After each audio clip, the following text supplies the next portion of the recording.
ஜெபம் செய்வோம். எல்லாம் எங்களை அதிகமாய் நேசிக்கிற எங்கள் பரலோக தகப்பனே, இந்த ஆசீர்வதிக்கப்பட்ட காலை வேளைக்காக உம்மை துதிக்கிறோம், உமக்கு நன்றி செலுத்துகிறோம். காலை வேளையிலே உம்முடைய பிள்ளைகளாகி நாங்கள் உம்முடைய சமூகத்தில் வந்து அமரவும், உம்முடைய நாமத்தை நாங்கள் மகிமைப்படுத்தவும் நீர் பாராட்டின கிருபைக்காய், இரக்கங்களுக்காய், தயவுக்காய் நன்றி செலுத்துகிறோம். இதோ இந்த நாள் ஆராதனையை எங்கள் தேவன் எங்களுக்கு ஆசீர்வதித்து தருவீராக. நாங்கள் ஆராதிக்கிறதை பரலோகத்திலிருந்து தேவதூர்கள் பார்த்து கொண்டிருக்க நாங்கள் அறிந்திருக்கிறோம்.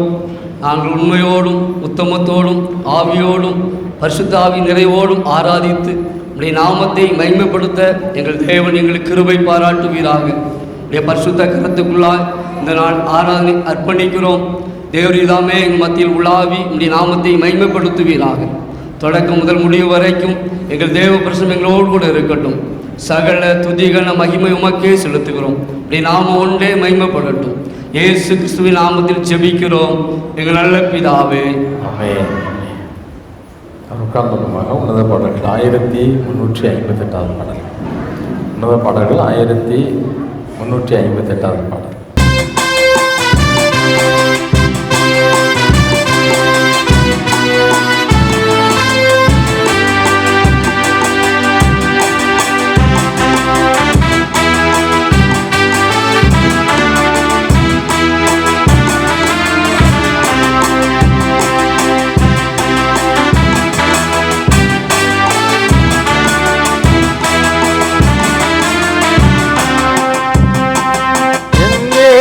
ராஜா சாரோனின் ரோஜா உன் கிருபை தந்தாலே போதும். ராஜா சாரோனின் ரோஜா உன் கிருபை தந்தாலே போதும். அலைக்கும் போதும் வாழ்வில் அலையாம் செல்ல உன் கிருபை முன் செல்ல அருளும். அலை மோதும் வாழ்வில் அலையாமல் செல்ல உம் கிருபை முன் செல்ல அருளும். கடல் என்னும் வாழ்வில் கலங்கும் என் படகில் சுக்கான் பிடித்து நடத்தும் என் தேவா. கடல் என்னும் வாழ்வில் கலங்கும் என் படகில் சுக்கான் பிடித்து நடத்தும் என் தேவா. கடலீரை கண்டித்த கர்த்தரீர் அல்லவோ, கடவாத எல்லையை என் வாழ்வில் தாரும். கடலீரை கண்டித்த கர்த்தரீர் அல்லவோ, கடவாத எல்லையை என் வாழ்வில் தாரும். என் இயேசு ராஜா சாரோனின் ரோஜா உம் கிருபை தந்தாலே போதும். என் இயேசு ராஜா சாரோனின் ரோஜா உம் கிருபை தந்தாலே போதும். அலை மோதும் வாழ்வில் அலையாமல் செல்ல உம் கிருபை முன் செல்ல அருளும். அலை மோதும் வாழ்வில் அலையாமல் செல்ல உம் கிருபை முன் செல்ல அருளும்.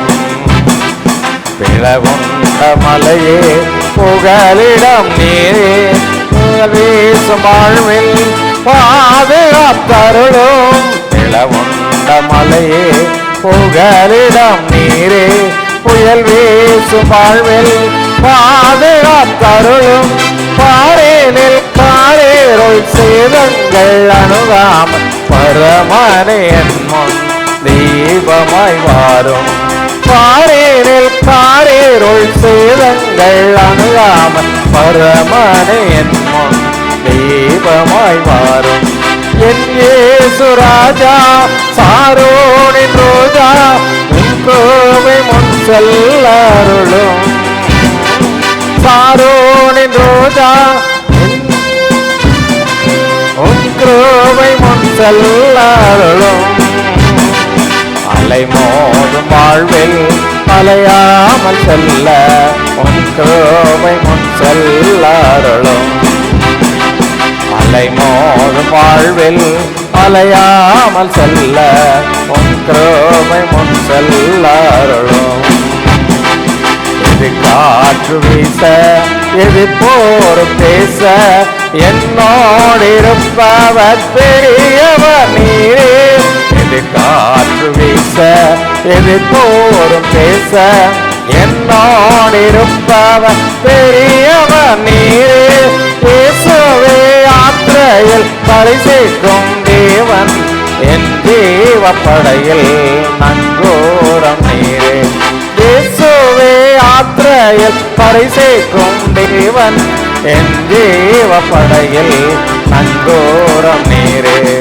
என் இயேசு ராஜா சாரோனின் ரோஜா உன் கிருபை தந்தாலே போதும். என் இயேசு ராஜா சாரோனின் ரோஜா உன் கிருபை தந்தாலே போதும். அலை மோதும் வாழ்வில் அலையாமல் செல்ல உன் கிருபை முன் செல்ல அருளும். அலை மோதும் வாழ்வில் அலையாமல் செல்ல உன் கிருபை முன் செல்ல அருளும். அல்லேலூயா அல்லேலூயா. யாரும் எழுதின்று உன்னத பாடல்கள் 1283வது பாடலை பாடும். கைவிடார் இயேசு கைவிடார் நம்மை ஒருபோதும் கைவிடார் என்ற பாடல். அல்லேலூயா. தேவனாய கர்த்தர் நம்ம ஒரு நாளும் கைவிடாத தேவன் இல்லை, அப்படி தானே? ஆமாம். நான் ஒரு நாள் உன்னை விட்டு விலக மாட்டேன், உன்னை கைவிடவும் மாட்டேன் என்று நமக்கு வாக்கு கொடுத்த தேவன். வாக்கு கொடுத்த அவர் மனம் மாறுவாரா?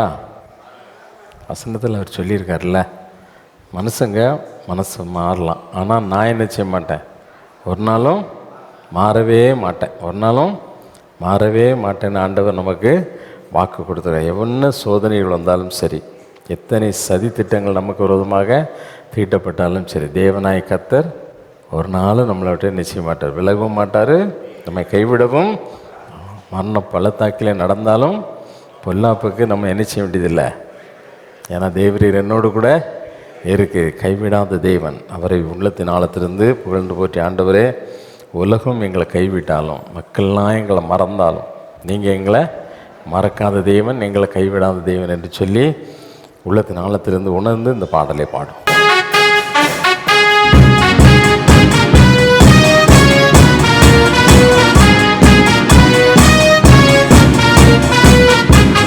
கைவிடார் இயேசு கைவிடார் நம்மை ஒரு போதும் அவர் கைவிடார், நம்மை ஒரு போதும் அவர் கைவிடார்.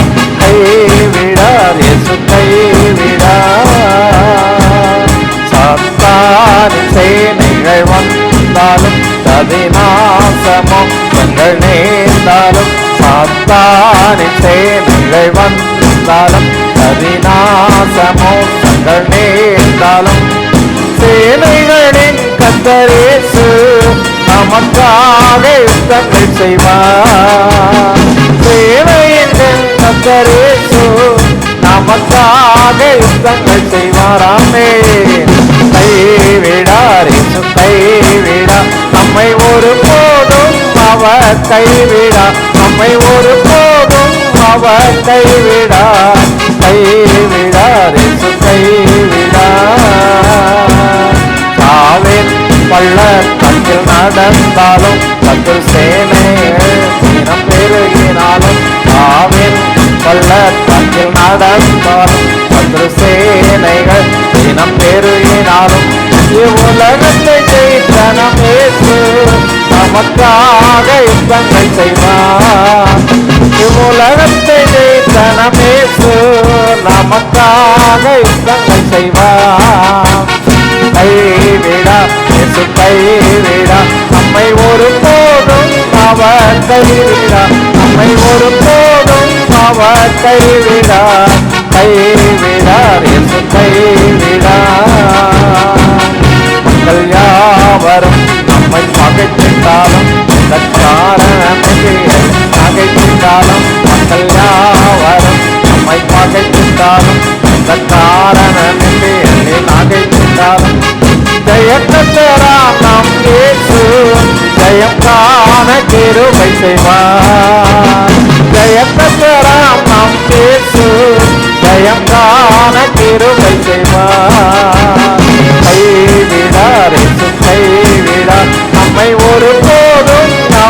கைவிடார், நம்மை ஒருபோதும் அவர் கைவிடார்.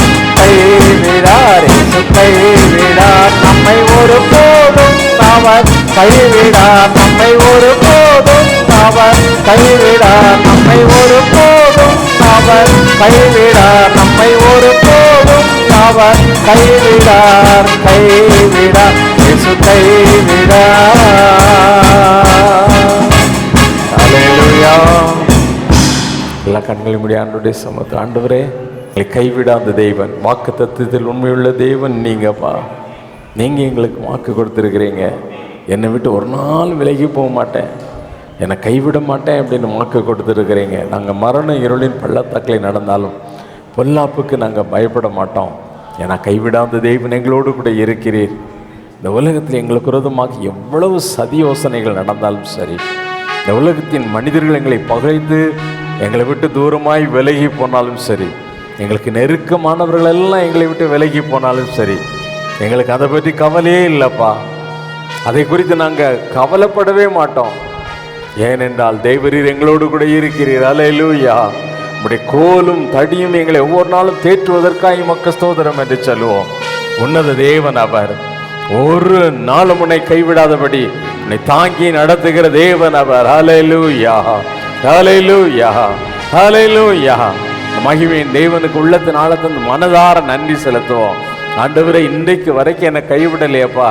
எத்தனையோ சோதனைகள், எத்தனையோ வியாதிகள், எத்தனையோ மரண இருளின் பள்ளத்தாக்குகள், எத்தனை ஆண்டவரே சதி மோசங்கள் எங்களை எவ்வளவுதான் தூசித்தாலும், எங்களை விட்டு யாரெல்லாம் விலகி போனாலும், ஆண்டவரே எங்களுக்கு விரோதமாக எத்தனை பேர் தீமை செய்தாலும், இன்னைக்கு வரைக்கும் எங்களை கைவிடாமல் இருக்கிறீங்களப்பா.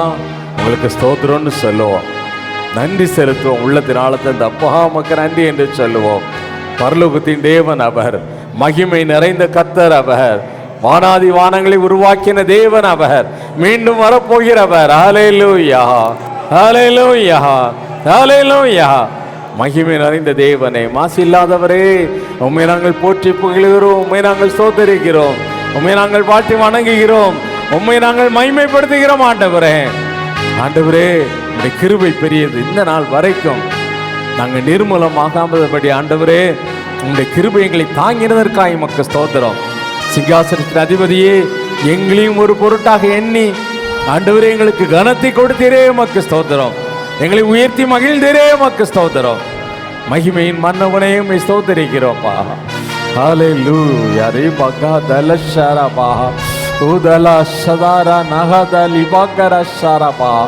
ஆண்டவரே உம்மை நாங்கள் ஸ்தோத்திரிக்கிறோம், மனதாரமை போற்றி புகழுகிறோம், உள்ளத்தின் ஆழத்திலிருந்து உமக்கு நன்றி சொல்லுகிறோம்ப்பா. உம்மை நாங்கள் துதிக்கிறோம். வல்லமையுள்ள தேவன் நீர், மகிமை நிறைந்தவர் நீர். ஆண்டவரே, துதிகளின் மத்தியில் வாசம் பண்ணுகிறவரே, மகிமை நிறைந்த எங்கள் பராபரனே, உம்மை நாங்கள் போற்றி புகழுவது எங்களுக்கு கிடைத்த பெரிய பாக்கியம்பா. ஆண்டவரே, எங்களுக்கு கொடுத்த கிருபைகளுக்காய் ஸ்தோத்திரம், எங்களுக்கு பாராட்டின இரக்கங்களுக்காய் ஸ்தோத்திரம், இம்மட்டும் கைவிடாத உம்முடைய தெய்வீக கரத்திற்காய் ஸ்தோத்திரம். ஆண்டவரே, உம்மையை நாங்கள் போற்றி புகழ்கிறோம். சகல துதி கனம் மகிமை எல்லாவற்றையும் இயேசுவின் மூலமாக உமக்கு செலுத்துகிறோம், எங்கள் பரலோக பிதாவே. ஆமென், ஆமென். ஒன்றுமாக சங்கீதம் 72 சங்கீதம் 1 முதல் 20 முடிய மாறி மாறி வாசிக்கும். சங்கீதம் 72. தேவனே, ராஜாவுக்கு உம்முடைய நியாய தீர்ப்புகளையும் ராஜாவின் குமாரனுக்கு உம்முடைய நீதியும் கொடுத்தருளும். அவர் உம்முடைய ஜனங்களை நீதியோடும் உம்முடைய ஏழைகளை நியாயத்தோடும் விசாரிப்பார். பர்வதங்கள் ஜனத்திற்கு சமாதானம் தரும், மேடுகள் நீதியின் விளைவோடு இருக்கும். ஜனத்தில் சிறுமைப்படுகிறவர்களை அவர் நியாயம் விசாரித்து ஏழையின் பிள்ளைகளை ரட்சித்து இடுக்கண் செய்கிறவனை நொறுக்குவார். சூரியனும் சந்திரனும் உள்ள மட்டும் அவர்கள் உமக்கு தலைமுறை தலைமுறையாய் பயந்திருப்பார்கள்.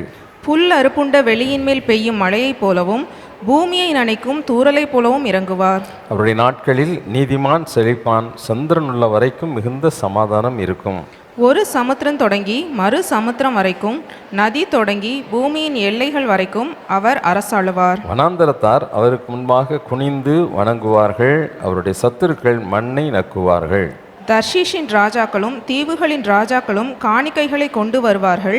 சேபாவிலும் உள்ளவர்கள் சேபாவிலும் உள்ள ராஜாக்கள் வெகுமானங்களை கொண்டு வருவார்கள். சகல ராஜாக்களும் அவரை பணிந்து கொள்வார்கள், சகல ஜாதிகளும் அவரை சேவிப்பார்கள். கூப்பிடுகிற எளியவனையும் உதவியற்ற சிறுமையானவனையும் அவர் விடுவிப்பார். பலவீனனுக்கும் எளியவனுக்கும் அவர் இறங்கி எளியவர்களின் ஆத்துமாக்களை ரட்சிப்பார். அவர்கள் ஆத்துமாக்களை வஞ்சிக்கிறதற்கு கொடுமைக்கும் தப்புவிப்பார். அவர்களுடைய இரத்தம் அவருடைய பார்வைக்கு அருமையாயிருக்கும். அவர் பிழைத்திருப்பார். சேபாவின் பொன் அவருக்கு கொடுக்கப்படும். அவர் நிமித்தம் இடைவிடாமல் ஜெபம் பண்ணப்படும். என்னாலும் ஸ்தோத்திரிக்கப்படுவார். பூமியிலே மலைகளின் உச்சிகளில் ஒரு பிடி தானியம் விதைக்கப்பட்டிருக்கும்.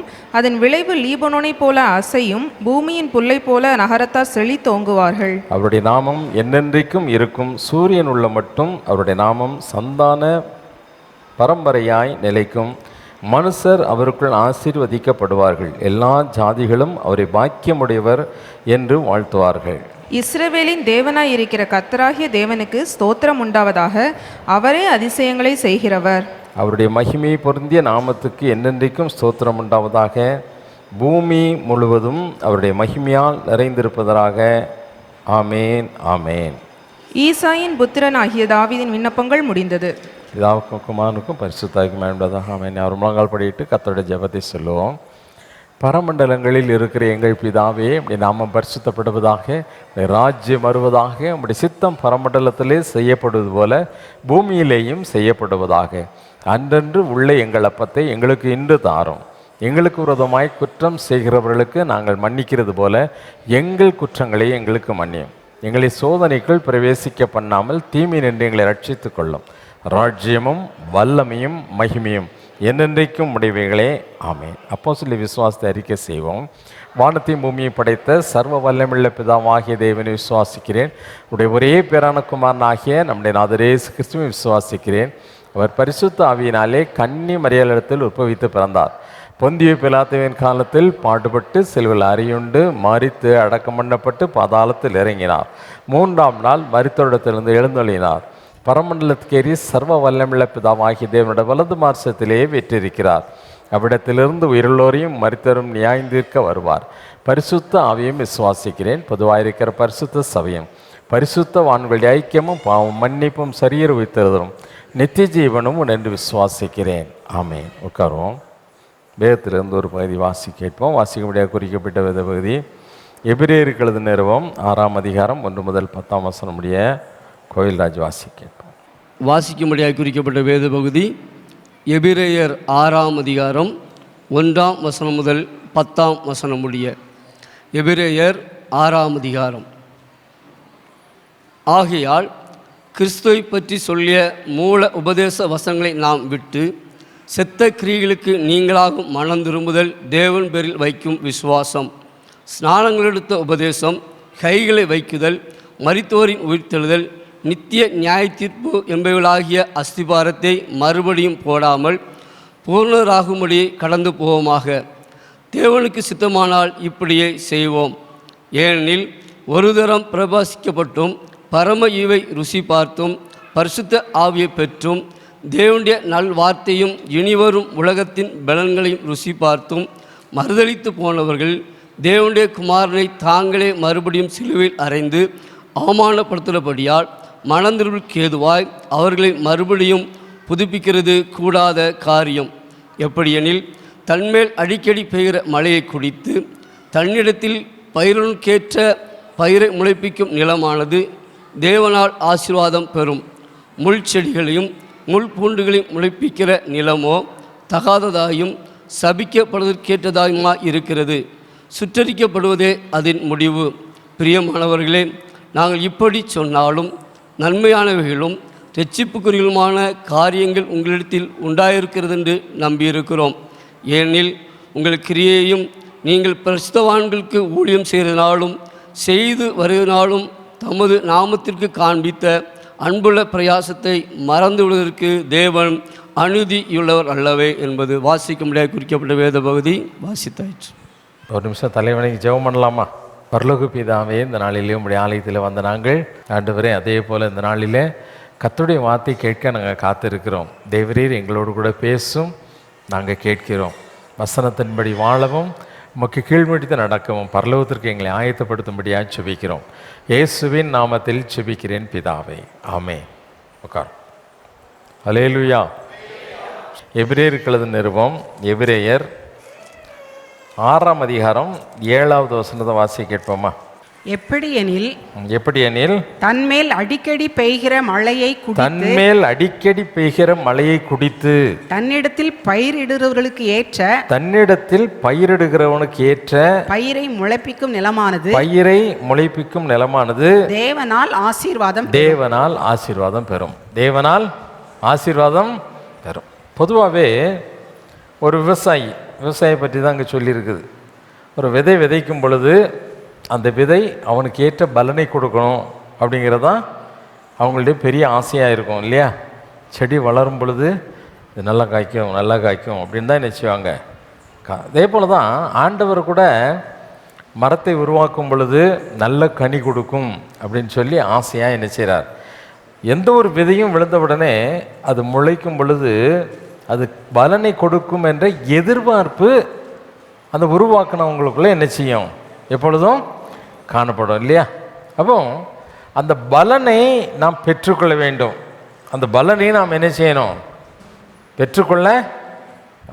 பெற்றுக்கொள்வது நாம. பலன் கொடுக்க வேண்டியது நம்ம கடமை. பெற்றுக்கொள்வது யார்? அதை உருவாக்கினவர் இல்லை, அப்படி தானே? ஆமாம். அந்த செடி பலன் கொடுக்கறதுனால அதுக்கு என்ன பலன் இருக்குது? அதுக்கு எந்த பலனும் கிடையாது. செடி தானே பழம் காய்க்குதுன்னா மரம் பழத்தை சாப்பிடுமா?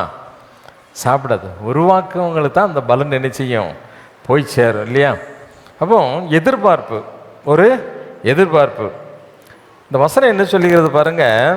எப்படியெனில் தன்மேல் அடிக்கடி பெய்கிற மழையை குடித்து தன்னிடத்தில் பயிரிடுகிறவர்களுக்கு பயிரை முளைப்பிக்கும் நிலமானது தேவனால் ஆசீர்வாதம் பெறும். நம்ம தேசத்தில் இடையில ஒரு ஒரு கட்டளை போட்டாங்க. என்ன கட்டளை போட்டாங்க? கடைகளெல்லாம் பிளாஸ்டிக் பேப்பர் வைக்கக்கூடாது, பிளாஸ்டிக் பேப்பரை பேன் பண்ணணும். எதுக்காக பிளாஸ்டிக் பேப்பரை நிறுத்தணும் அப்படின்னு சொன்னாங்க? அது பொல்யூஷன், நிலத்தடி நீரை பாதிக்குது. கீழே விழுற மழை தண்ணி அந்த பிளாஸ்டிக்கில் விழும்போது உள்ளே போகாமல் எங்கே போயிடுது, வீணாய் போயிடுது. அதனால் நிலத்தடி நீர் என்ன செய்கிறது, நிலத்தடி நீரூற்று பாதிக்கப்படுகிறது என்று சொன்னாங்க. அப்போ இந்த பெய்யக்கூடிய மழை உள்ளே போய் தங்கினாதான் அந்த மண்ணுக்கு அது பிரயோஜனம். அதில் விழக்கூடிய விதை முளைக்கிறதுக்கு அது ஒரு ஆதாரமாக என்ன செய்யப்படும், காணப்படும் இல்லையா? இன்றைக்கி நல்ல யோசித்து பாருங்கள். இந்த வசனம் சொல்லுகிறது தன்மேல் அடிக்கடி பெய்கிற அந்த மழை நீரை குடித்து தன்னிடத்தில் பயிரிடுவதற்கு ஏற்ற பயிரை முளைப்பிக்கும் நிலமானது ஆசீர்வாதத்தை. நம்ம கடமை என்ன? இது ஒரு நிலம். ஒரு மனுஷன் ஆண்டவர் எதுக்கு ஒப்பிட்டு சொல்றாரு? ஒரு நிலத்திற்கு ஒப்பிட்டு சொல்ற. இந்த நிலத்துல விதை விழுந்து அந்த விதை முளைத்து தேவனுக்கு கனி கொடுக்க வேண்டும். தேவனுக்கு கனி அவர் விரும்புகிறது. நம்மிடத்துல கனியை எதிர்பார்க்கிறார். இதை நம்ம சுவிசேஷத்தில் பார்க்குறோம். ஒரு எஜமான் இருந்தார். அவர் நிலத்துக்கு மத்திய திராட்சை தோட்டத்துக்கு மத்தியில் ஒரு மரத்தை அத்தி மரத்தை நினைச்சார், நட்டார். கனிக்காக காத்திருந்தார். அது என்ன செய்யலை, கனி கொடுக்கல. உடனே தோட்டக்காரனை கூப்பிட்டு இதை வெட்டி போடுப்பான்னாரு. தோட்டக்காரன் கெஞ்சினான், இன்னும் 1 வருஷம் இருக்கட்டும், இன்னும் 1 வருஷம் கனி கொடுத்தா பார்க்கலாம், இல்லைன்னா. இன்னொரு இடத்துல கனி கொடுக்கணும்னு காத்து இருக்கும் பொழுது அது எப்படி கனி கொடுத்துதான் எதுவுமே தெரியாது. நம்மளை கசப்பான கனி கொடுத்தது இல்லையா? இன்னொரு மரத்தை ஆண்டவர் பார்க்கும்போது என்ன எதிர்பார்த்தாரு? கனி இருக்குமான்னு பார்த்தாரு. ஆனால் இலைகளை தவிர அதில் என்ன இல்லை, கனியே இல்லை. இப்படி 3 விதமான மரங்களை நாம் வேதத்தில் நாம் என்ன செய்கிறோம், பார்க்கிறோம். அப்போ நல்ல கவனிங்க. இந்த வசனத்தின் கடைசியில் என்ன சொல்லப்படுது? இந்த பலனை கொடுக்கக்கூடிய பயிரானது முடிவிலே என்ன பெறுமா? ஆசீர்வாதம் பெறும். அல்லேலூயா. நீ ஆசீர்வாதமாக இருக்க வேண்டுமானால், வாழ்க்கையின் சாபங்கள் மாற வேண்டுமானால், எதிர்பார்ப்போடு உன்னிடத்தில் விதைக்கப்பட்ட அந்த விதை ஏற்ற பலனை கொடுத்தால் நீ என்ன பெற்றுக்கொள்ள முடியும்? ஆசீர்வாதத்தை பெற்றுக்கொள்ள முடியும். அப்போ இன்னைக்கு ஆசீர்வாதத்துக்காக நாம் காத்திருக்கிறோம். ஆசீர்வாதத்துக்காக கோயிலுக்கு வரோம், உட்கார்ந்துருக்கோம். சர்ச்சுக்கு வருவாங்க, எதுக்கு வரோன்னே தெரியாது. எதுக்கு வரோன்னே வருவாங்க, வந்து உட்காருவாங்க, அப்படியே நினச்சிவாங்க, அப்படியே இப்படி இப்படி சுற்றி சுற்றி பார்ப்பாங்க, என்ன நடக்குது, யார் வந்திருக்கா, என்ன சேலை கட்டியிருக்காங்க, என்ன பேட்டு சட்டை போட்டிருக்காங்க, பரவாயில்லையே இந்த ஃபேமிலி நல்லா இருக்க, இந்த ஃபேமிலியில் ஒரு மாப்பிள்ளை எடுத்தால் நல்லா இருக்குமே, இந்த ஃபேமிலியில் ஒரு பொண்ணு எடுத்த, பலவித சிந்தனையோடு இங்கே கோயிலுக்குள்ளே உட்காந்துருக்க பலவித கேட்டகரியான மக்களும் நினைச்சாங்க இங்கே இருக்கிறாங்க. இவங்க யாருமே பலன் கொடுக்கறதுக்கு, அந்த வசனம் விழுறதுக்கோ பலன் கொடுப்பதற்கோ என்ன செய்யறதில்ல, ஆயத்தமாக இருக்கிறதில்ல. ஆண்டவர் விரும்புகிற ஒரு நிலம் நல்ல நிலம். பலன் கொடுக்கக்கூடிய நிலத்துக்கு பேர் என்ன? நல்ல நிலம். நல்ல நிலம். நல்ல நிலத்தை பற்றி அன்னைக்கு அவங்க சொல்லும் போது நல்லா கேட்டீங்க. நல்ல நிலத்தில் விழுந்த விதை 1 30 60 100 என்ன செய்தது? பலன் கொடுத்தது. அது பலன் கொடுக்கறதுனால யாருக்கு நன்மை? ஆண்டவருக்கு தான் நன்மை. ஆனால் அதனால உனக்கு கிடைக்கக்கூடியது என்ன? ஆசீர்வாதம். உனக்கு கிடைக்கக்கூடியது என்ன? ஆசீர்வாதம். அல்லேலூயா. கர்த்தருடைய வார்த்தைக்கு கீழ்ப்படுகிற மனிதனை வேதம் சொல்லுகிறது, அவருடைய வசனத்துக்கு நடுங்குகிறவனை ஆண்டவர் நினைச்சு வரான், நோக்கி பார்ப்பார், அவனை நோக்கி பார்ப்பார். அப்படி நோக்கி பார்த்தவர்னா வேதத்தில் ஆதியாகமத்திலேருந்து யார் யார் அந்த தேவனுடைய வார்த்தைக்கு கீழ்ப்படிந்து அவரை நோக்கி பார்த்தாங்களோ அவங்களாம் என்ன செய்தாங்க? ஆசீர்வாதத்தை பெற்றுக்கொண்டார்கள். ஆசீர்வாதத்தை பெற்றுக்கொண்டார்கள். அப்போ இன்றைக்கு இங்கே வந்திருக்கிற நீ ஆசீர்வாதத்தை பெற வேண்டுமானால் நீ செய்ய வேண்டியது என்ன? முதலாவது தேவை என்ன? நீ ஒரு நல்ல நிலமாய் என்ன செய்யப்படணும்? பிளாஸ்டிக் பேப்பர் இருக்கா, தண்ணி உள்ளே போக மாட்டுக்கா, அப்படியே ஓடிடுதா, என்ன செய்யணும்? அதை ஆராய்ந்து பார்த்து பராமரிக்க வேண்டும். இந்த நிலத்தை என்ன செய்யணும்? ஏர் ஓட்டும்போது பிளாஸ்டிக் பேப்பர் வந்துச்சுன்னா என்ன செய்யணும்? எடுத்து தூர போடணும். முள்ளு செடி வருதா, தூக்கி என்ன செய்யணும்? தூர போடணும்.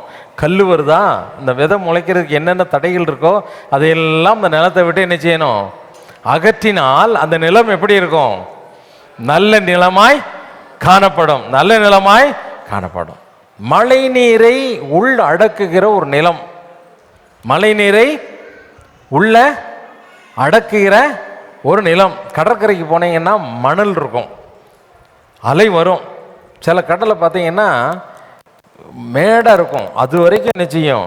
அந்த மேடை இருக்கிற இடத்துலேருந்து ஒரு 30 அடி 50 அடி தள்ளி தண்ணி கிடக்கும். தண்ணி என்ன செய்யும்? கிடக்கும். எங்க தண்ணி இங்கேயே வரல, ஆனால் தண்ணி அரிச்சிருக்குது, இந்த இடம் மேடாக இருக்குது, அதுக்கு கீழெல்லாம் அரிச்சு இருக்குது அப்படின்னு கேட்டால், அமாவாசை பௌர்ணமிக்கு கடல் என்ன செய்யும்? பொங்கி மேலே வரும். அப்போ இங்கே வரைக்கும் தண்ணி வரும், என்ன செய்யும்? அரிச்சு கொண்டு. நீ அந்த கடற்கரையில் நின்று பார்த்தா தெரியும், எவ்வளோ தண்ணி வந்தாலும் ஒரு செகண்டில் என்ன செய்யும்? அப்படியே உள்ளே போயிடும். இந்த மணல் தான் இருக்கும், அதில் தண்ணி என்ன செய்யாது? நிற்காது. அதில் தண்ணி என்ன செய்யாது? நிற்காது. அப்போ அதே போல் இன்றைக்கி நம்முடைய வாழ்க்கையில் நல்ல நிலம் என்பது தண்ணீரை சேமித்து வைக்கக்கூடிய ஒரு, ஏன்னா வேதம் என்ன சொல்லுகிறது? 1ஆம் சங்கீதத்தில் சொல்லும் பொழுது, நீர்க்கால்களின் நடப்பட்ட மரம் தான் தன் காலத்தில் தன் கனியை என்ன செய்யும்? கொடுக்கும். இன்னும் நிறைய வசனங்கள் இருக்குது. அப்போ நீர் சத்து இருந்தால் தான் ஒரு பயிர் என்ன செய்யும்? நல்லா பலன் கொடுக்கும். நல்லா என்ன செய்யும்? பலன் கொடுக்கும். அப்போ அடிக்கடி மழை நீர் உன் மேலே விழுந்துக்கிட்டே இருக்குது. உன் மேலே நீ ஆலயத்துக்கு வரும்பொழுதெல்லாம் உன் மேலே என்ன செய்யுது? மழை நீர் விழுந்துக்கிட்டே தான் இருக்குது. அடிக்கடி நான் உங்களுக்கு சொல்லுவேன், திறந்த பாட்டிலும் இருக்குது, மூடின பாட்டிலும் இருக்குது. திறந்த பாட்டிலில் என்ன செய்யும்? தண்ணீர் நிரப்பப்படும். மூடிய பாட்டில் என்ன செய்யும்?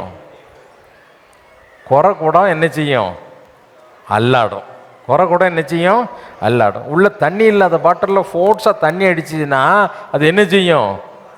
ஆடும், உருளும், டான்ஸ் ஆடும், எல்லாம் பண்ணும். ஆனால் வெளியே போனால் இந்த பாட்டில் எப்படி இருக்கும்? காலியாக இருக்கும், எம்டியாக இருக்கும். இன்றைக்கி நிறைய விசுவாசி அப்படி தான் இருக்காங்க. அவங்களுக்குள்ள மழைநீர் என்ன செய்கிறதில்ல, போக விடுறதில்ல. அவங்க உள்ளத்தை திறந்து கொடுக்கறது கிடையாது. வேதம் என்ன சொல்லுகிறது? அடிக்கடி பெய்யக்கூடிய மழை நீரை கிரகிக்கிற ஒரு நிலம் தான் என்ன நிலமா? என்ன நிலம்? நல்ல நிலம். அந்த மழை உனக்குள்ள, அந்த மழை நீர் உனக்குள்ள இருந்தாதான் நீ என்ன செய்ய முடியும்? பலன் கொடுக்க முடியும். இல்லைன்னா நீ எவ்வளவுதான் பிரயாசப்பட்டாலும் உன்னால என்ன செய்ய முடியாது, பலன் கொடுக்கவே. ரெண்டு காரியத்தை பற்றி சொல்ல போற. ரெண்டு காரியம் இருந்தால் தான் நீ பலன் கொடுக்க முடியும். முதல்ல மழை அப்படின்னா என்ன? மழையினால நடக்கக்கூடிய காரியம் என்ன? மழை பெய்தாதான் என்ன செய்யும்? செழிப்பு உண்டாகும்ல, அப்படிதானே? மழை இல்லைன்னா மழைக்காக காத்தே இருப்போம். ஐயோ மழை பெய்யாதா, மழை பெய்யாதா.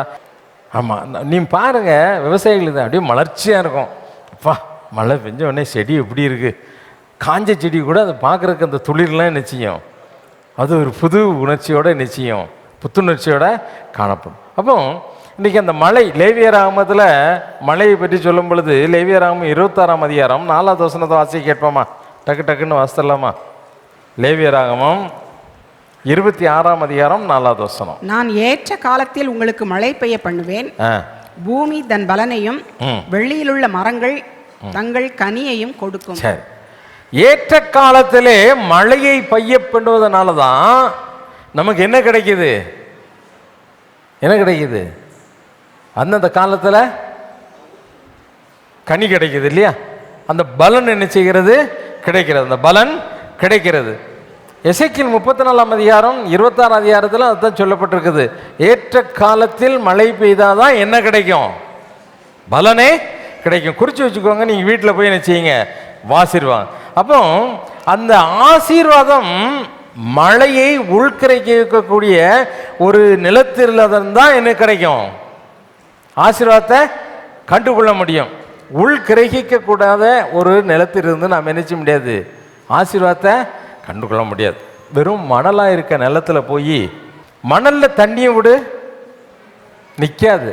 அதனால் என்ன செய்வாங்க, எங்கேயாவது நிலத்தில் ரொம்ப மணலாக இருக்குன்னு வச்சுக்கோங்க, என்ன ஓட்டுவாங்க? களிமண் ஓட்டுவாங்க. என்ன செய்வாங்க? ஏரியிலிருந்து களிமண் என்ன செய்வாங்க? ஓட்டுவாங்க இல்லையா? அப்போ அந்த களிமண் எதுக்கு ஓட்டுறாங்க? அந்த மணலோடு களிமண் கலந்தால் தண்ணி என்ன செய்யும்? அங்கே நிறுத்தி வைக்கப்படும். அங்கே என்ன செய்யப்படும்? களிமண் நிலத்தில் தான் தண்ணி என்ன செய்யும்? நிற்கும். களிமண் நிலத்தில் தான் தண்ணி என்ன செய்யும்? நிற்கும். அப்போ அதை என்ன செய்யணும்? களிமண் நினைந்த தண்ணீர் நிற்கக்கூடிய ஒரு நிலமாய் மாற்ற வேண்டும். தண்ணீர் நிற்கக்கூடிய ஒரு நிலமாய் என்ன செய்ய வேண்டும்? மாற்ற வேண்டும். அப்போ அடிக்கடி இந்த வசனம் என்ன சொல்லுகிறது? அடிக்கடி தன்மேல் பெய்யக்கூடிய மழையை தண்ணில் தங்க வைக்கக்கூடிய நிலம். நல்லா கவனிங்க. அடிக்கடி தன்மேல் பெய்யக்கூடிய மழையை தண்ணில் ஏற்று தண்ணில் தங்க வைக்கக்கூடிய நிலம். இந்த மலை என்பது என்ன தெரியுமா? வேதம் ரொம்ப தெளிவாக சொல்லுகிறது. வேதத்தில் நீ வாசிக்க கேட்பாயானால் ஓசியா 6ஆம் அதிகாரம் 3வது வசனத்தை வாசிக்க கேட்போம். ஓசியா 6ஆம் அதிகாரம் 3வது வசனம். அப்பொழுது நாம் அறிவடைந்து, அப்பொழுது நான் அறிவடைந்து கர்த்தரை அறியும்படி தொடர்ந்து போவோம். கர்த்தரை அறியும்படி தொடர்ந்து போவோம். அவருடைய புறப்படுதல் அருணோதயம் போல ஆயத்தமாய் இருக்கிறது.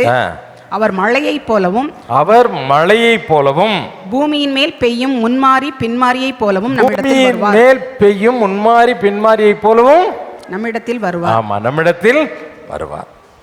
மழை அந்த முன்மாறி பின்மாரிங்கிறது லேட் ரெயின், அதாவது கோடை காலம் மழை, அப்புறம் மழை காலத்தில் பெய்யக்கூடிய மழை. முன்மாறி பின்மாறி. முன்மாறி வரும்போது எப்படி இருக்கும்? இடி இடிக்கும். ராத்திரியெல்லாம் என்ன செய்யும்? ஒரு 10-12 தடவை கரண்ட் என்ன செய்யும்? இடி மின்னல் எல்லாம் என்ன செய்யும்? காற்று வாயில் தலையிலெல்லாம் என்ன செய்யும்? மண்ணள்ளி போடும். அப்போஸ்தலர் நடவடிக்கைகளில் முன்மாறி பெய்யப்பட்டது. பெய்யப்படும் பொழுது பலத்த இடி முழக்கம் போன்ற சத்தம் உண்டாச்சுது. பலத்த காற்று என்ன செய்யுது? இந்த வசனத்தை வாசிச்சிருக்கீங்களா? ஆமாம், வந்துச்சுது. அந்த இடம் என்ன செய்யப்பட்டது? அக்கினியினால் நிரப்பப்பட்டது. அப்படியே பளிச்சு பளிச்சுன்னு மின்னல், எல்லார் மேலேயும் அக்கினி மயமான நாவுகள். இன்னைக்கு முன்மாரியின் காலம் அல்ல, இது என்ன காலம்? ஆமாம், லேட்டர் ரெயின் அப்படின்னு சொல்லுவாங்க. பின்மாரியின் காலம்.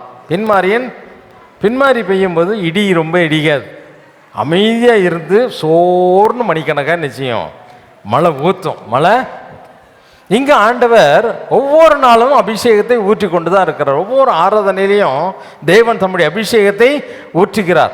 அந்த அபிஷேகம் அதாவது அடிக்கடி மழை பெஞ்சுக்கிட்டே தான் இருக்குது. ஆலயத்துக்கு வருகிற நீ யாராக இருந்தாலும், துன்மார்க்கனாக இருந்தாலும், சன்மார்க்கனாக இருந்தாலும், நீ யாராக இருந்தாலும் எல்லார் மேலையும் என்ன செய்கிறாரு? அபிஷேகத்தை ஊற்றிக்கிட்டே தான் இருக்கிறார். ஆனால் நல்லா கவனிங்க, அதை உள்வாங்கி ஏற்றுக்கொள்வதும் ஏற்றுக்கொள்ளாததும் யாருடைய பங்கு? ஆமாம், செம்மைப்படுத்தப்பட்ட பண்படுத்தப்பட்ட ஒரு நிலம் மட்டும்தான் அந்த தண்ணியை உள்ளே என்ன செய்யும்? வாங்கி வைத்துக்கொள்ளும். மணலை போல உதிரியா எதுக்குமே பயன்படாத மாதிரி நீ இருந்தன்னு சொன்னா மழை நீரை உன்னால என்ன செய்ய முடியாது, வாங்கி வைக்கவே. உள்ள வரும், அப்படியே என்ன செய்யும்? போயிடும். அப்படியே என்ன செய்யும்? வெளியே போய் பார்த்தா உன் பாட்டில் எப்படி இருக்கும்? நீ மூடியே திறந்திருந்தா கூட உனக்குள்ள அந்த மணல் நீர் என்ன செய்யாது? தங்கவே தங்காது. ஆகவே கர்த்தருடைய ஆவியானவர், கர்த்தருடைய ஆவியாகிய அந்த பரிசுத்த ஆவியானவர் உனக்குள் வந்து தங்கி இருந்தாதான் அந்த நீதியாக பலன் என்ன செய்யும்? கிடைக்கும். ஏன் உனக்கு உன் வாழ்க்கை ஆசீர்வாதமா இல்லை? ஏன் நினைக்கிற? ஆண்டவரே எல்லாரும் ஆசீர்வாதமா இருக்காங்க, எனக்கு மட்டும்தானே சாபம், எனக்கு மட்டும்தானே கடன், என் வயல் தானே நல்லா விளைய மாட்டுக்குது, என் பிள்ளைக்கு தானே இந்த காயெல்லாம் வந்துக்கிட்டே இருக்குது, என் குடும்பத்தில் தானே இப்படிப்பட்ட காரியம்லாம் நடக்குது அப்படின்னு புலம்புறியே. காரணம் என்ன? இந்த மழை நீரை சேமிக்கக்கூடிய நல்ல நிலமாய் நீ என்ன செய்யலை? நீ மாற்றப்படலை. நீ என்ன செய்யப்படலை? நல்ல நிலமாய் மாற்றப்பட வேண்டுமானால் அங்கே முள்செடி இருக்கான், கற்பாறைகள் இருக்கான், அது என்ன செய்யணும்? ஆமாம், ஆண்டவர் வந்து பார்க்கும்போது சோம்பேறியின் நிலத்தை கடந்து போனாராம். கடந்து போகும்பொழுது அந்த நிலத்தை என்ன முடியிருந்துதான்?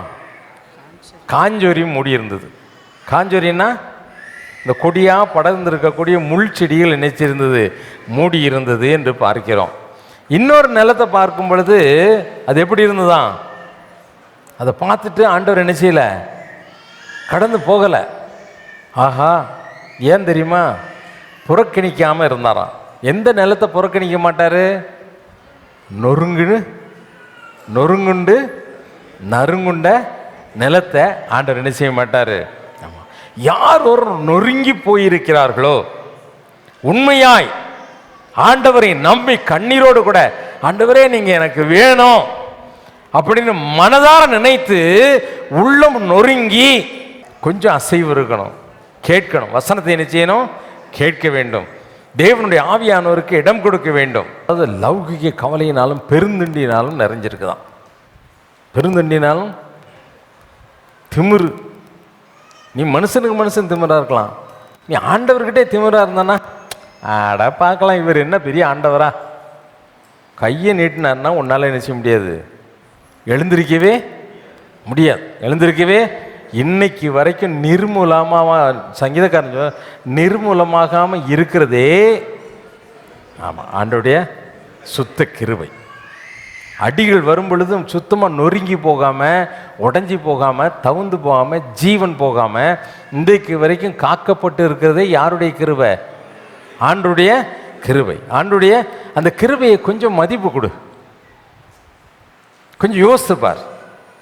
எத்தனை அடிகள், இதுலேயும் நீ தீர்ந்தலை, இதுலேயும் நீ மாறலை.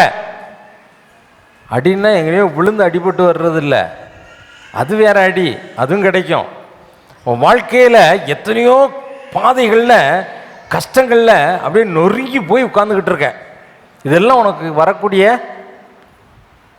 அடிகள்.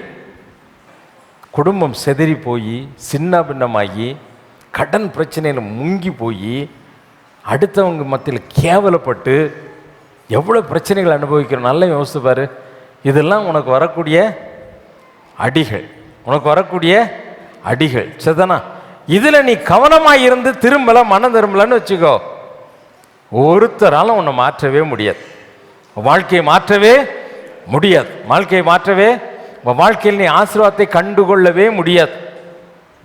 நீ பலன் கொடுக்கக்கூடிய ஒரு செடியாக இருந்தால், ஒரு நிலமாக இருந்தால் மட்டும்தான் அந்த நிலம் தேவனால் என்ன செய்யப்படும்? ஆசீர்வதிக்கப்படும். அவர் ஆசீர்வதித்தால் தான் நீ எதை பெற்றுக்கொள்ள முடியும்? ஐஸ்வர்யத்தை.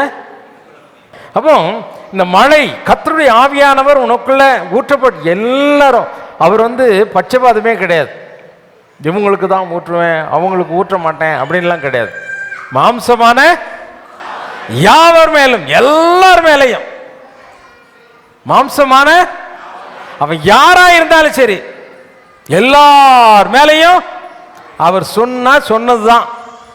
மாம்சமான நீதிமான்கள் மேல, மாம்சமான பரிசுத்தவான்கள் மேல, மாம்சமான ஊழியக்காரர் மேல, மாம்சமான ஆசாரியர்கள் மேல, மாம்சமான தீர்க்கதரிசி மேல, இப்படிலாம் கேட்டகரியே சொல்லல. மாம்சமான, சொல்லுங்க, மாம்சமான எல்லார் மேலையும் என் ஆவியை. ரெண்டாவது பாருங்க, இந்த தண்ணி மட்டும் இருந்தால் செடி நல்லா வளருமா? வளராது. அதுக்கேற்ற ஒரு ஊட்டச்சத்து வேணும். தண்ணி, அந்த மண்ணில் என்ன இருக்கணும்? ஒரு ஊட்டச்சத்து இருக்கணும். இப்போ கலர் நிலம், இந்த உப்பு நிலம் இருக்குது, அதுவும் களிமண் மாதிரி தான் இருக்கும். அதில் தண்ணி பார்த்தீங்கன்னா என்ன செய்யும்? நிற்கும். ஆனால் அதில் செடி முளைக்குமா? முளைக்காது. ஒவ்வொரு பயிர்களுக்கு ஒவ்வொரு உரத்தை என்ன செய்கிறோம்? ஜிப்சம் போடுறோம், யூரியா போடுறோம், பொட்டாஸ் போடுறோம், டிஏபி என்ன செய்கிறோம்? போடுறோம். இப்படி நிறையா, சில பேர் வேப்பம் புண்ணாக்கு போய் கொண்டே என்ன செய்வாங்க? போடுவாங்க. இப்படி சில பயிர்களை, சில உரங்களே என்ன செய்கிறோம்? போடுகிறோம். எல்லா உரத்தையும் சேர்த்தது தான் வேதம் என்ன சொல்லுகிறது? வசனமாகிய உரம். வசனமாகிய உரம். இந்த வசனத்தை விதைக்கும் பொழுது, இந்த வசனமாகிய விதை, அதுதான் உரமே, அதுதான் உரம். இந்த வசனத்தை விதைக்கும் பொழுது, அந்த விதை விழும் பொழுது அதோடு சேர்த்து உரத்தையே நிச்சயம் ஆண்டவர் போடுகிறார். சரிதானா? அப்போ இந்த வசனமாகிய விதை விழுந்து அது முளைக்கணும்னா அதற்கேற்ற ஊட்டச்சத்தை நிச்சயப்படணும், அதில் காணப்படணும். இயற்கையாகவே விதைக்குள்ளே என்ன இருக்குது? ஒரு ஊட்டச்சத்து இருக்குது இல்லையா? அந்த வசனத்தில் தான் சத்து இருக்குது. அதான் ஆண்டவர் சொன்னார், புதிதாய் பிறந்த குழந்தைகளைப் போல நீங்கள் வளருவதற்கு உங்களுக்கு என்ன வேணும்? திருவசனமாகிய ஞானப்பாலின் மேல் என்ன செய்யுங்க? வாஞ்சையாயிருங்கள். திருவசனமாகிய ஞானப்பாலின் மீது என்ன செய்யுங்க? வாஞ்சையாக இருங்கள், வாஞ்சையாக இருங்கள்.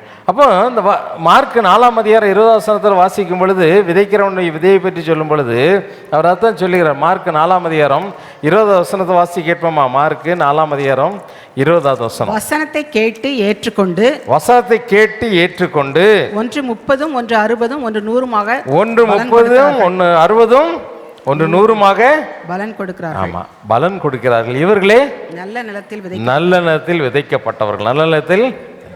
அப்போ இந்த வசனத்தை நீ கேட்க கேட்க கேட்க தான் அது என்னது உங்களுக்கு? அதுதான் ஃபெர்டிலைசர், அதுதான் உரம். அதை வசனத்தை கேட்க கேட்க கேட்க அந்த வசனம் அப்படி தானே சொல்லுது? வசனத்தை கேட்டு ஏற்றுக்கொண்டவர்கள், வசனத்தை கேட்டு ஏற்றுக்கொண்டவர்கள் ஒன்று 30ஆகவும் ஒன்று 60ஆகவும். ஆமாம், நம்ம எந்த அளவு கேட்குறோமோ, எந்த அளவு வசனத்தை விசுவாசிக்கிறோமோ அந்த அளவுக்கு நம்முடைய பலன் என்ன செய்யும்? காணப்படும். அந்த அளவுக்கு நம்முடைய பலன் என்ன செய்யப்படும்? காணப்படும். அல்லேலூயா, அல்லேலூயா. ஆசீர்வாதம் என்பதென்ன? எந்த நிலம் ஆசீர்வாதம்? அடிக்கடி தன்மேல் பெய்த மழையை உள்ளே ஈர்த்து கொண்ட நிலம். வசனமாகிய அந்த சத்தை ஏற்றுக்கொண்டால், சத்தை ஏற்றுக்கொண்டால் என்ன செய்வ? ஒன்று 30, 60, 100 என்ன செய்யும்? பலனை கொடுக்கும். ஏதம் சொல்லுவது ஓசியா 4ஆம் அதிகாரம் 6ஆவது வசனத்தை வாசி கேளப்போம். ஓசியா 4ஆம் அதிகாரம் 6ஆவது வசனம். என் ஜனங்கள் அறிவில்லாமையினால் சங்காரமாகிறார்கள். என் ஜனங்கள் அறிவில்லாமையினால் சங்காரமாகிறார்கள். நீ அறிவை வெறுத்தாய், நீ அறிவை வெறுத்தாய். ஆகையால் நீ என் ஆசாரியனாய் இராதபடிக்கு, ஆகையால் நீ என் ஆசாரியனாய் இராதபடிக்கு நானும் உன்னை வெறுத்து விடுவேன், நானும் உன்னை வெறுத்து விடுவேன். நீ உன் தேவனுடைய வேதத்தை மறந்தாய், நீ உன் தேவனுடைய வேதத்தை மறந்தால், ஆகையால் நானும் உன் பிள்ளைகளை மறந்து விடுவேன், ஆகையால் நானும் உன்னுடைய பிள்ளைகளை மறந்து விடுவேன். ஆண்டவர் மறந்தா என்ன நடக்கும்னு நினைக்கிறீங்க? ஆண்டவர் மறந்தா என்ன நினைக்கிறீங்க? ஏலி குடும்பத்தில் ஆண்டவர் இந்த பிள்ளைகளை மறந்தார். சாபம் வந்துச்சு. என்ன சொன்னாங்க? உன் குடும்பத்தில் ஒருத்தன் கூட வாழ வயதில் என்ன செய்ய மாட்டான், எல்லாரும் செத்து போயிடுவான், எல்லாரும் செத்து போயிடுவான், ஒருத்தனும் ஆசாரியாக இருக்க மாட்டான். நீயும் நானும் அழைக்கப்பட்ட அழைப்பு என்ன? வெளிப்படுத்தல் 1:5 என்ன சொல்லுகிறது? நாம் எல்லாம் யாராய் அழைக்கப்பட்டு இருக்கிறோம்? ராஜரீகமான ராஜாக்களும் ஆசாரியர்களுமாய் தேவனுக்கு முன்பதாக நிறுத்தும்படியாக உன்னையும் என்னையும் தெரிந்து கொண்டார். ஆசாரியனா இருக்க முடியாது. ஏன் இருக்க முடியாது? நீ வேதத்தை மறந்தாய், அறிவுரையை கேட்கல. ஆடா இவன் சொல்றான், இவனுக்கு வேலை பொழப்பு இல்லை, இவன் சொல்ற மாதிரிலாம் நம்ம நடக்க முடியுமா? அறிவுரை ஏற்றுக்கொள்ள மறந்தால் வாழ்க்கையை நீ துன்பத்தை அனுபவிப்பாய். வேத வசனங்களை கேட்பதற்கு மறந்து போய் இங்க உட்கார்ந்து தூங்கிக்கிட்டு அசால்ட்டா இருந்தன்னு சொன்னா, இந்த வசனத்தை உனக்குள்ள நீ ஏற்றுக்கொள்ளவில்லை என்று சொன்னா, தேவன் உன்னை என்ன செய்வார்?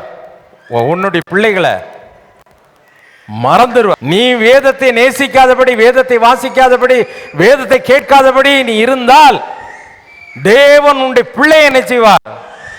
மறந்து போவார். தேவனுடைய பிள்ளையை மறந்து போவார். ஜாக்கிரதையாயிரு. தேவனுடைய வார்த்தையை கேட்டு நீ மனம் திரும்பி செழிப்பான ஒரு வாழ்க்கை தரக்கூடிய ஆசீர்வாதத்தை பெற்றுக்கொள்ளக்கூடிய மகனாக இருப்பதற்காக ஆண்டவர் என்ன செய்தார்? உன்னை அழைத்திருக்க. இன்னும் நம்ம என்ன செய்கிறோம்? நம்ம வாழ்க்கையில் கஷ்டம் வரும் பொழுது, தேவன் நம்முடைய பிள்ளைகளை மறக்கும் பொழுது நம்ம என்ன செய்கிறோம்? ஆண்டவரே, சில பேர் ஜெபம் பண்ணுவாங்க, என் பிள்ளைக்காக ஜெபம் பண்ணுங்க, என் பையனுக்காக ஜெபம் பண்ணுங்க, என் மகளுக்காக ஜெபம் பண்ணுங்க, இப்படி ஆகி போயிட்டு இப்படி பண்ணுறான் அப்படி பண்ணுறான். அந்த ஜெபத்தை ஓன் ஜெபத்தையும் கேட்க மாட்டார், ஏன் ஜெபத்தையும் கேட்க மாட்டார். ஏன்? நீதிமொழிகள் 28:9 தெளிவாய் ஆண்டவர் சொல்லுகிறார், நீ வேதத்தை கேட்காதவனாய் இருந்தால், வேத வசனத்துக்கு உன்னுடைய செவியை சாய்க்காதவனாய் இருந்தால், நீ ஜெபிக்கிற ஜெபம் அருவருப்பானது. அருவருப்பானது. நீயே அருவருப்பாக இருக்கும்போது ஒன்றை கொண்டு போய் ஆண்டவருக்கு முன்னால் நான் வச்சுக்கிட்டு, ஆண்டவரே இதை கொண்டாந்துருக்க வாங்கிக்கோங்கன்னா எனக்கும் 2 அடி நிச்சயம் விழும். இந்த அசிங்கத்தை கொண்டாந்து ஏன் முன்னால் கொண்டாந்து வச்சுட்டு இதை நீ எனக்கு கொடுக்கறதுக்கு வந்தியா அப்படிம்பார். சொல்லாரு சொல்ல மாட்டேக்காரா? ஆமாம், நீ வசனத்தை கேட்க மாட்ட, நீ தேவனுடைய வார்த்தைக்கு செவி கொடுக்க மாட்ட, கர்த்தருடைய வார்த்தையை அசட்டையாக எண்ணுவ, அதை குறித்து உனக்கு கொஞ்சம் கூட என்ன இருக்காது, பயம் இருக்காது. ஆனால் ஜெபம் மட்டும், ஆண்டவரே என் பிள்ளை ஆசீர்வதியும், என் குடும்பத்தை ஆசீர்வதியும். நீதிமொழிகளை தெரிவு, வேதத்தை கேளாதபடி ஜெபிக்கிறடைய ஜெபம் கர்த்தருக்கு முன்பதாக எப்படிப்பட்டதான்? அருவருப்பானது. நீ ஆசீர்வாதமாக இருக்க வேண்டும் என்பதுதான் யாருக்கு ஆசை? ஆண்டவருக்கு ஆசை. ஆசீர்வாதமாக இருக்கணும்னா உன் மேலே மழை பெய்யுது, அந்த மழையை உனக்குள் இறக்கி அந்த மழையை என்ன செய்யணும்? உனக்குள்ளே தக்க வைத்துக்கொள்ள நீ ஆசையாக இருக்கணும். 2வது, தேவனுடைய வசனத்தை கேட்பதற்கும் அதை வாசிப்பதற்கும் அதை தியானிப்பதற்கும் அப்படி ஆசையாக இருக்கணும். உன்னை தேவன் மறக்காமல் இருக்க வேண்டுமானால் நீ வேதத்தை வாசித்து கர்த்தருக்கு பிரியமாக என்ன செய்ய வேண்டும்? வாழ வேண்டும். கர்த்தருக்கு பயந்து நடக்கணும். உன் மேலே மழை பெய்யுது, நீ நொறுங்கி போயிருக்கிற, உண்மைதான். நறுங்குண்ட இருதயத்தை நீ கர்த்தருடைய சமூகத்தில் உள்ளத்தை உடைச்ச, ஆண்டவரே எவ்வளோ வேதனைப்பா தாங்க முடியாது சொல்லு அவர்கிட்ட. அதை புறக்கணிக்க மாட்டார். அதை பண்படுத்தி மறுபடி நொறுக்கிட்டு திரும்ப மனுஷங்கிட்ட என்ன செய்ய, அதை ஒட்டுறதுக்கு ஓடாத. அதை சரிப்படுத்தி அதில் உள்ள களைகளையெல்லாம் மாற்றி அதை நல்ல நிலமாய் மாற்றுகிற ஒரே ஒரு விவசாயி யாரு தான்? அவர் தான். வேற யாரும் ஒரு ஊழியக்காரன் கூட ஒன்று நினைச்ச முடியாது, பண்படுத்த முடியாது. அவன் விதைக்க மட்டும்தான் முடியும். ஆனால் பண்படுத்துகிறவர் தேவன். அல்லேலூயா. பண்படுத்துகிறவர். அதனால் அவருடைய சமூகத்தில் ஒன்று ஒப்புக்கொடு, அவருடைய சமூகத்தில் ஒப்புக்கொடு. கடைசியாக ஒரே ஒரு வசனத்தை சொல்லுவேன், நல்ல நிலைமை இல்லை என்றால் என்ன நிலைமை தான் இருக்க முடியும்? என்ன நிலைமை தான் இருக்க முடியும்? எபிரேயர் 6 அதே 6 8வது வசனத்தை மட்டும் வாசிப்போமா? வாசித்து முடிச்சிடலாம். முள் செடிகளையும் முள் பூண்டுகளையும் முளைப்பிக்கிற நிலமோ, முள் செடிகளையும் முள் பூண்டுகளையும் முளைப்பிக்கிற நிலமோ தகாததாயும் சபிக்கப்படுகிறதற்கு ஏற்றதாயும் இருக்கிறது. சபிக்கப்படுகிறதற்கு ஏற்றதாயும் இருக்கிறது. சுட்டரிக்கப்படுவதே அதன் முடிவு. சுட்டரிக்கப்படுவதே அதன் நிலை. நல்ல கவனி.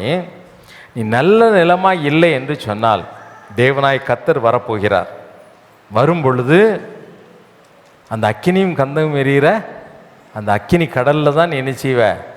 பங்கடைவாய். சுட்டரிக்கப்படுவது தான் அதனுடைய முடிவு. சபிக்கப்பட்ட நிலம் என்ன நிலம்? முட்செடியும் முட்பூண்டுகளும் முளைஞ்சி கிடக்கிற அந்த வசனத்தை சொல்லும்போது என்னது? வசனமாகிய விதை முதல்ல வழியறிய விழுந்தது, அப்புறம் கற்பாறையில் விழுந்தது, மூன்றாவது ஆமாம் முள் இதெல்லாம் இருக்க இடத்துல விழுந்தது, நான்காவது தான் என்ன செய்யுது? நல்ல நிலத்தில். முட்செடிகளை பற்றி சொல்லும் பொழுது இந்த வசனத்தை பேர வாசித்து பாருங்கள். நீங்கள் மார்க்கு 13:22, லூக்கா 8:7 குறித்து வச்சுக்கோங்க, வீட்டில் போய் வாசித்து பாருங்கள். அது என்ன சொல்லுது? முட்செடி என்பது என்ன? உலக கவலை, ஐஸ்வர்யத்தின் மயக்கம். இதெல்லாம் அதாவது பணக்காரனாயினும் இந்த கம்பெனிக்கு போகணும், இந்த கம்பெனிலேருந்து அந்த கம்பெனிக்கு போகணும், 50 வாங்கணும், 60 வாங்கணும். இதுக்கு தான் பேர் என்ன சொல்லியிருக்காரு தெரியுமா? ஐஸ்வர்யத்தின் மயக்கம். இந்த நிலத்தில் விதை முளைக்கவே முளைக்காது. அந்த விதையே என்ன செய்யும்? இந்த பூண்டு, முள் பூண்டு. ஆமாம், உலக கவலை. அது வருமா, இது கிடைக்குமா, அது கிடைக்குமா, அது கிடைக்குமா, இது கிடைக்காதா, அது கிடைக்காதா, உலக கவலை. நல்ல கவனிங்க, உலக கவலை, ஐஸ்வர்யத்தின் இதெல்லாம் நீ வச்சுக்கிட்டு இருந்தான்னா அந்த நிலத்தில் உன் விதை என்ன செய்யாது? முளைக்கவே. எல்லாத்தையும் அவர் பார்த்துல உங்கள் கவலைகளெல்லாம் யாருக்கிட்ட வச்சுருங்க? அவர்கிட்ட வச்சிருங்க. அடிக்கடி தன்மேல் மழை பெய்தும் அதை ஏற்றுக்கொள்ளுகிற நிலம்தான் முடிவில் என்ன செய்யும்?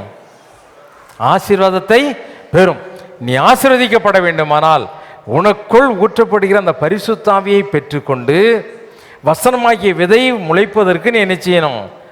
அதை வசனமாக ஆசையாக கேட்கணும். ஆசையாக கேட்டனா உன் வாழ்க்கை எப்படி இருக்கும்? செழிப்பாக. என்ன நிலைமையில் இருந்தாலும் உன்னை செழிப்புள்ளவளாக மாற்ற அவரால் முடியும். அல்லேலூயா, அல்லேலூயா. உன் வாழ்க்கையை செழிப்பாக இருக்கிறவர் அவர் மட்டும்தான்.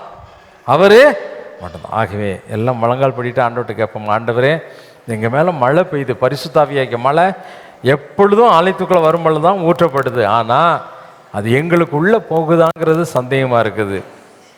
இல்லை, ஒருவேளை அது போனால் கூட இந்த வசனமாகிய விதை முளைப்பதற்கு எங்களுக்குள்ளே நிறைய தடை இருக்குது.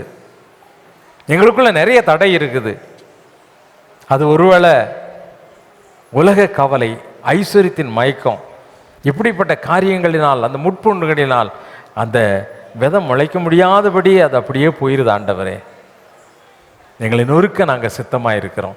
எங்களை நொறுக்குங்க, நாங்கள் ஒப்பு கொடுக்கிறோம். ஏற்கனவே நாங்கள் நொறுங்கி போயிருக்கிறோம் பல காரியங்களில். எங்கள் குடும்ப வாழ்க்கையில், எங்களுடைய பொருளாதாரத்தில் எல்லாத்தையும் நொறுங்கி போயிருக்கிறோம். ஆண்டவரே, யாரும் எங்களுக்கு உதவி செய்ய முடியாது. நீங்கள் எங்களை ஆசீர்வதிக்கிற தெய்வம்னு சொன்னீங்க. கர்த்தருடைய ஆசீர்வாதம் தான் உனக்கு ஐஸ்வர்யத்தை கொண்டு வரும், எல்லா வித கனத்தையும் கொண்டு வரும். இந்த ஆசீர்வாதத்தை நீ பெற்றுக்கொள்ள வேண்டுமானால் உனக்குள் பெய்யக்கூடிய அந்த பரிசுத்த ஆவிய மழையை உனக்குள்ள பெற்று பத்திரப்படுத்து. உள்ள காணப்படக்கூடிய அசுத்தங்கள் எல்லாவற்றையும் எடுத்து தூரப்போடு. ஒரு சின்ன கல் இருந்தால் கூட ஓட்டையாக்கிறோம். மண்மாண்டத்தை எப்படி ஒரு சின்ன கல் ஓட்டையாக்குதோ, கண்ணுக்கு தெரியாத ஒரு மணல் ஓட்டையாக்குதோ, அதே போல சின்ன அசுத்தம் கூட வேண்டாம். ஆண்டவரே, என்னை பரிசுத்தமாக்கும், உகுந்த பாத்திரமா என்னை மாற்றும் என்று கேட்பாயா? ஆண்டவரே, நாங்கள் வார்த்தையை கேட்டது போல நல்ல நிலமாய் எங்களை மாற்றுங்க.